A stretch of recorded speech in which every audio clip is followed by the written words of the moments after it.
I'm Andrea Cipriani. I'm a psychiatrist working in Oxford, and I'm a clinical academic, so I do research, but also I see people mainly with mood disorders, and my role is as director of Galenos. In all our projects, we want to use acronyms and names that make sense because they're actually representing the project. So Galenos means Global Alliance for Lived Experience about depression, anxiety and psychosis. That's the acronym.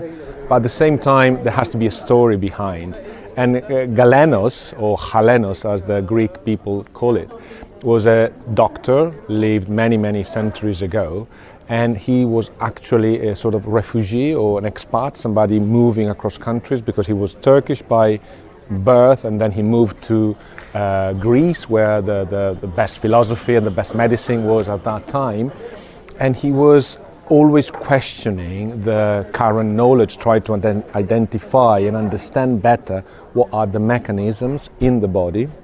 He also was the first person to mention that there's a body and a mind and they should work together rather than being separated. So clearly somebody that understood much better things for that age.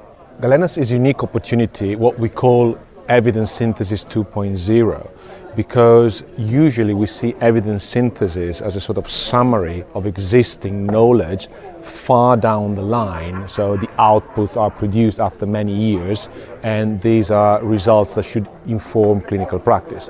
But actually the vision of Welcome that we all together in this global alliance trying to foster is using evidence upstream and try to collect the data and understand what are the mechanisms that work behind any type of intervention, but also about the diagnosis of the disorders, about the risk prediction, so what we can learn in terms of how we can intervene early in the treatment process. The two important things. One is has to be a global collaboration because we want to have a global impact on mental health because it is a global problem.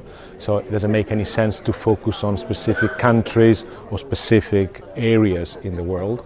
But the second is global also means having lived experience at the heart of Galenos because it's not the usual top-down approach. We want also to have bottom-up and this intersection across all people involved. So the multidisciplinarity of the project means not only clinicians, researchers, methodologists, ethicists, but also people with lived experience that we like to call experiential advisors. So people who can really bring something, the most important questions that we try to answer using the available evidence.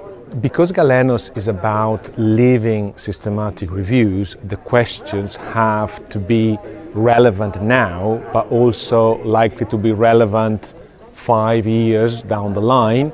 So this is also a very good exercise. So we're not responding to a problem which is urgent and usually pushed by pharmaceutical companies. We want to look something that matters to patients and clinicians, and the amount of evidence should be relevant over the 5 years, which means it's either something very innovative and in the field more results will come out over the next few years, or it's something like repurposing interventions because there are data, but now there's a renewed interest about a specific compound or psychological intervention because we discover new potential applications.